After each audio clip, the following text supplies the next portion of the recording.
Did you hear something? I just heard like a farting sound. Okay. It's pretty normal. Again, your cave.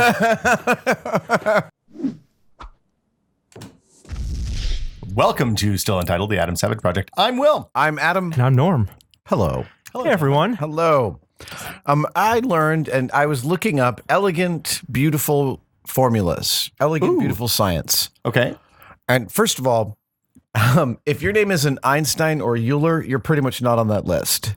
I mean, in terms of your contributions to elegant and beautiful formulas. Yes, and I'm exaggerating, but Euler, holy cow, this guy, like everything you can think of in geometry and mathematics, he seems to have already discovered. He had thoughts. How would you describe a beautiful formula? Is it in the simplicity of it? Is it in the way of effect? Pythagoras' theorem is a beautiful formula. Reveals a hidden depth about a triangle. It has some symmetry. Mm-hmm. Has actual written, and it has real world implications. Yes. But among them that I found was one that I thought was particularly hilarious and lovely, which is that 0.999999 infinitum equals 1. Well, because you always have to round up. I'm not sure about that. Okay. I'm not sure I can speak from a mathematician standpoint about this formula, but apparently that's true. 0.99 infinite series of nines equals 1. And I think it says more, maybe that says more about a way we do math than it does what the definitive, what those numbers mean or something about infinity. I don't know. This reminds me a lot of those conversations you have is like when you take Have you ever really looked at your hand? Is your green the same as my green? or like what if it's all the matrix? What if Avogadro's number was off by 1? You know, and you get to like the Planck constant, like our universe exists as it is because the Planck constant is the Planck constant, right? Or maybe it's the other way around. Maybe we don't know. Maybe the Planck constant is why I don't know. Okay, so uncertain. I don't want to dive into this just yet. This is a bookmark for a later podcast because Norm still has to get up to speed. Oh, we should make this an ultimatum and a book. We should give people the let's do it. The word. Let's do it. The 3-body problem. You mentioned it last week on the podcast. I went and bought it at the bookstore in the airport on my way to Los Angeles last week. I plowed through it. It is phenomenal. It's what I wanted Ready Player One to be. This is a deep science fiction. It's Chinese. It's translated. Mm-hmm. There's a lot to get to know about Chinese culture that is footnoted in the book. If you don't, I didn't understand what the implications of the Cultural Revolution were, and this gave me enough to start to know that I should go first dig into Wikipedia, and now I'm probably going to go read some more books. Actually, as a result. And there are some bits in it. Like there's a bit early on where I'm not just no spoilers or anything. I'm just talking the most general terms. When something happens and you're like, how is that possible? And then they explain how it's possible. And I have not been able to stop thinking about that. Yeah. We live in a world of magic and wonder, Adam. So let's say not next week because you're on next week. It's a pretty good book. It's a pretty long book. The week after we'll do a book review, Spoilercast book discussion on the 3-body problem. That's the 22nd, I believe. Yes, that's right. 23rd or 23rd. Yeah, Lu Cixin, I think is right. I don't know. Nobody corrected my pronunciation last time, so I assume the that 3-body problem. And it's the first in a series. I haven't read the second one. It may go to hell, and the third one comes out this August. This is very exciting to me to discover that it was the first book of a trilogy because as soon as I finished it, I wanted more. I don't know that I think I might be okay, but I'll read the next one. No, it stands alone. Yeah, it totally stands alone. It's a remarkable piece of science fiction. It's a remarkable piece of fiction. And so it deals with some of the social, well, I mean, science fiction often does this, but good science fiction. The social dynamics and interpersonal dynamics are really quite compelling and some of them don't have anything to do with science fiction itself. It's a very rounded world. And relatable in today's political climate? Climate and a glimpse of the political climate from China, which is so different than ours. They've gone through completely, you know how it's like every now and then you're talking to a European and they bring up World War II, and eventually the conversation has to come around to the fact that Americans have no idea what it was like to have a war on our soil. We haven't had a city over there destroyed or a church over there. Or been on rations for 15 years. Or been on, exactly. Yeah. So there's China, like, again, completely different experience of the last couple of millennia than we did. Well, and even more recently, they went through an entire, like, they know what the current right war on science, like they saw the much amplified and much worse version of that in the, I guess, 50s and 60s during the Cultural Revolution, and have since come out the other side because they realized down that path lies ruin. Right. That glimpse is really one of the, as far as science fiction's always supposed to give you a glimpse of something that you would have never imagined. Just China as a subject in this book is a pretty remarkable reality I was unfamiliar with. You know, it's another remarkable reality, science fiction that apparently exists Segue. Oh, is there a signal? Signal. We should really get a light starts flashing when it's time for Norm to segue. It's the sentiment that the Earth is flat, which apparently people still believe. Wait, what? There is a flat earther society. Well, but there's people who don't believe that vaccines vaccines cause autism and that chemtrails are controlling us all. Right. Yes. Both of those are harder to prove. Yes. But maybe, I don't know. And it totally agree that, you know, there are groups of people who are very, very adamant in their belief of a certain thing, and for whatever reason or not, but to believe with conviction and not just as a troll that the Earth is flat, I couldn't wrap my head around that. And there are maps that the Flat Earth Society has drawn up. Do you know why this is coming up? No, I have no idea why this is coming up. So Neil deGrasse Tyson got into a public Twitter feud with, I believe, a musician, a rapper. A rapper whose name is? I forget. But hold on, I gotta look this up. Yes, but I think in a song saying that the Earth is flat. This was the diss track Neil deGrasse Tyson thing. Yes. Yeah, okay. Exactly. And I guess it's been understood that, you know, there are organizations who may have these beliefs, and to me, it just sounds like it's a farce. Like they're doing it purely as a trolling. Like all you need to do to prove that the world is round is have a well and a sunny day. Right? Yes. Yeah. Yes. There's some very basic Technically science. 2 wells. Okay. It's like, two yes. wells. And a cell phone. And so I tried to understand, like, what is their perception of the geography B.O.B. of the world? Okay. Is B.O.B. the name of the rapper. B period O period B period. But also, it turns out Tia Tequila also believes the Earth is flat. I have less. These are people from, okay. Less stake in what she says. My And then maybe experience the rapper hasn't as well. intersected with theirs in a meaningful way. No, I mean, association wise, like, I'm not going to like demean them based on like who they associate with, but No. like just on the belief itself. I just want to come to an understanding of what. And so I looked up. So what's the some maps. argument? Yeah, I'm interested. And like, and there are pictures like, hey, that's Tony. If you flatten the Earth Discworld and you have just a disc, that's not a real. There's no belief system. Wait a second. Hold on. That's just taking like a picture of a globe, a 2D picture, and cutting it out the stencil. Wow. How do they deal No, with no. the Bering Strait? It's this is the one. There's it's in on Wikipedia Commons, the square and stationary Earth, where the Earth is flat, but is also, I'm going to blow this up. I have a hard time with The Earth is this. flat, but it's bowl-shaped. But it's bowl shaped and it bulges in a way which explains for them some of the curvature. some that of the people see. curvature. Oh boy.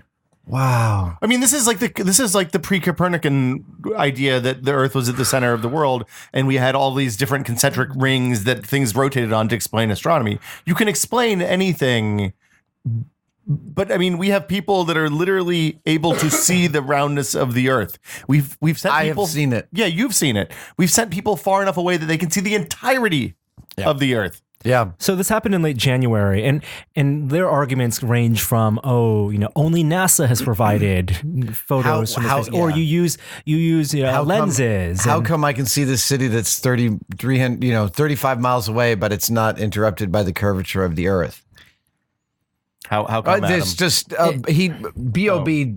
sent repeated tweets to Neil deGrasse Tyson with his supposed boom, like I'm busting your reality wide open, and it's frankly, it made me sad. So Yeah, this escalated to a point where Neil deGrasse Tyson, his nephew, wrote a counter rap, and Tyson dropped his own track called "Flat to Fact," and I believe he performed this on a late night show. He did. He finished. This is the one where he finishes by dropping. And he drops the mic. it was like a $600 mic, right? It was a really. This is the thing I know about this. It was a really expensive microphone. I happened to be on blogs talking about recent destruction of invaluable or priceless instruments. So the part of the story is about how expensive, this mic. We'll talk about that later, or maybe Hateful last Eight. week. Yeah, Yeah, that was sad. We'll We'll So- talk about that.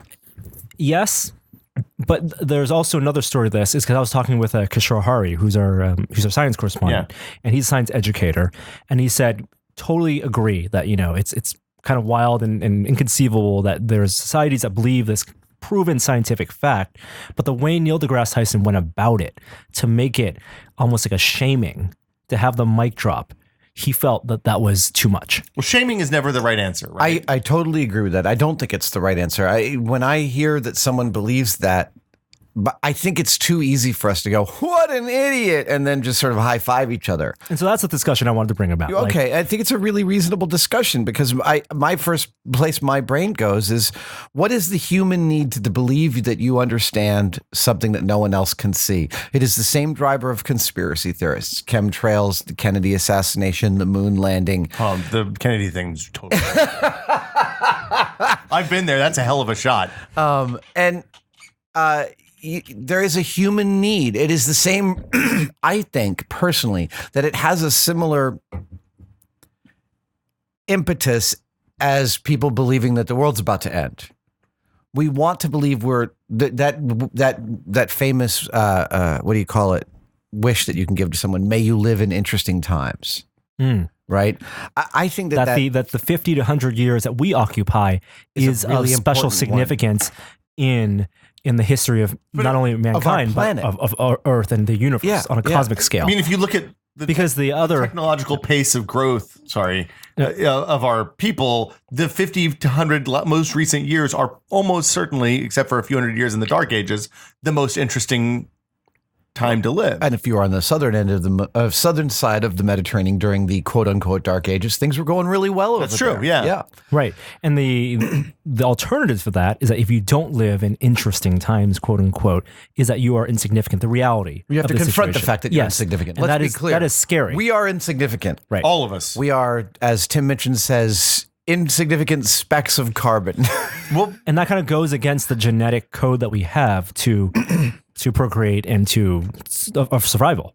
Yeah, it's that there are no animal conspiracy theorists. It is a result of our sentience, and I think it's a construction. I don't know. You think there's I some think raccoons maybe. The trash pandas. trash pandas are the conspiracy theorists I of think the so. animal kingdom? I mean, they look a little shady. They're all like, this is the... Man, I think they put these compost bins out here just to ice us. Actually, I was doing it in Dan Aykroyd's voice because Dan Aykroyd is always the ultimate conspiracy theorist from Sneakers. Yeah. Right? Oh, too many. What is too many secrets. What's the word?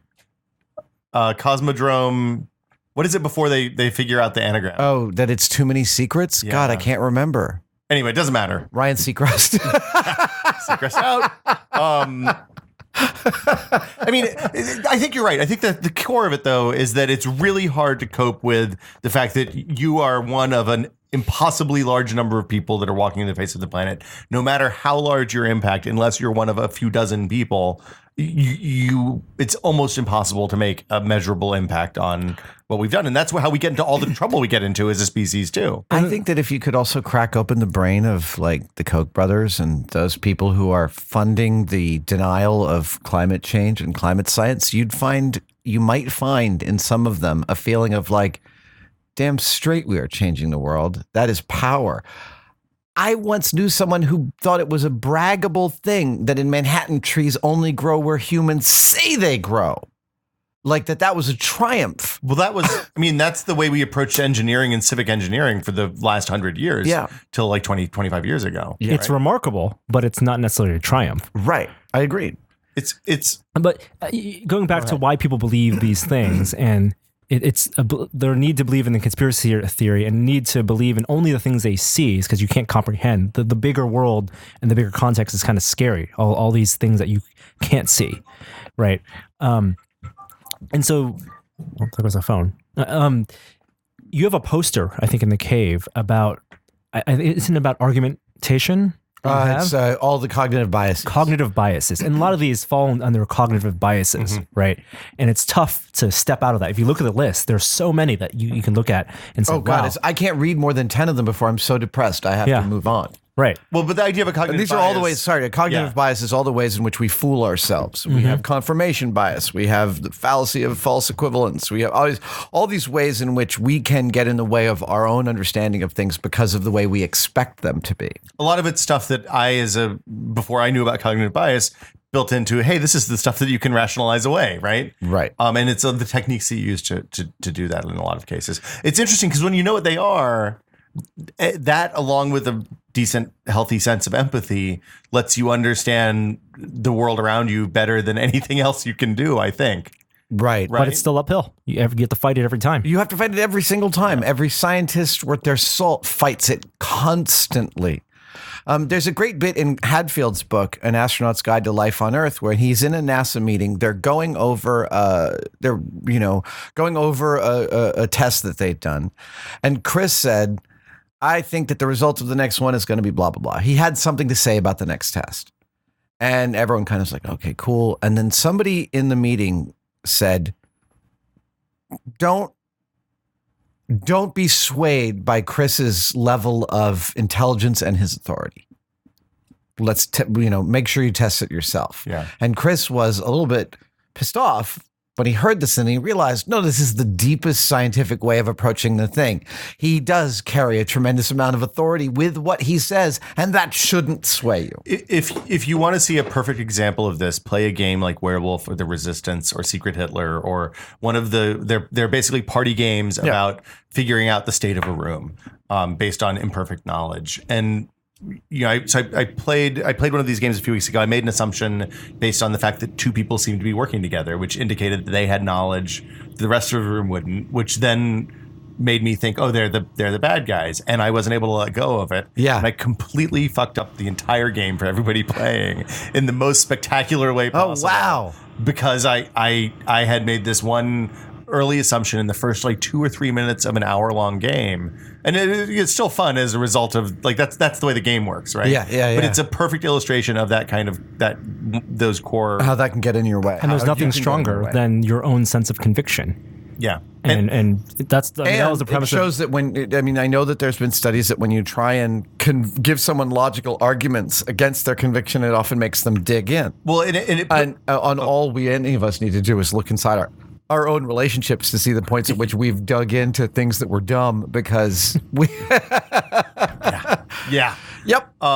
It was interesting because that initial assumption put me in a position where any positive or negative feedback from those two people that I had fingered as the bad guys was going to confirm my initial error. Yeah. Because either they're playing well or they're playing badly, and either one I'm going to keep thinking that my initial aha was correct. I mean, this is the kind of critical thinking that you hope you get taught in school, the cognitive biases, but it really isn't part of curriculum. No. Well, the curriculum's about memorizing things and learning how to do basic math. And let's pull back one more notch to the shaming thing, because this is when you're shaming someone for a belief that is inarguably dumb, you aren't helping them, or you're not helping people who believe what they believe or people who believe what you believe. You're not necessarily. It's not the place. All you have to do is read a Reddit thread to see how toxic that can be. And I'm sorry for singling out Reddit. Any comment section of any website. It's the argument's been having in message boards since the dawn of the internet. Yeah, exactly. You're right. It gets people more entrenched. We should see those opportunities. It's an easy lesson to think about. If you hear something that's so fantastical, you can't believe it. Empathy, part one. And then 2, it's an opportunity to educate or learn yourself. That said, there are things that are so spectacularly dangerous based on this type of knowledge. Like the vaccine thing is a situation where the fact that we've let a couple of people with really unbelievably misguided opinions and some large voices damage herd immunity for massive swaths of population in North America is insane. It is insane. And it's something that, I mean, that's when legislation. And I agree. Which ended up happening. California recently passed a law stating that kids can't attend school unless they've been vaccinated. Yeah, you're not allowed to take part of public school unless you've been vaccinated. And I think that's great. Right. I think that's absolutely right. Fewer mic drops. I think the mic drop itself is kind of. It's really fun. I know it's fun, but it's for impact. Right. That's the definition. It says in that action, "I've had enough. I think I've done my part. I'm pretty clear that I've totally wiped the floor with you. Right. See you later. See you later." You're lost. It's a coda on the yeah. Okay. So look, I think all three of us are agreed that this is we are asking for a perhaps what do you call it? An olive branch to civil discussion. Empathy is better than not having empathy. Totally. Like, have empathy for the other people, even if they're saying something that is on the face in unimaginably dumb. As Bugs Bunny said about the witch, she might not be pretty now, but she was someone's baby once. So you can remember that about Chancellor Trump. Wow. That's a random thing to pull out of your hat. Bugs Bunny quote. Bugs Bunny quote, right. Donald Trump. I think we've wrapped it up. Don't drop those expensive mics in the earth. Don't drop the expensive mics. See you guys next week. Thanks for watching. Guys. Bye.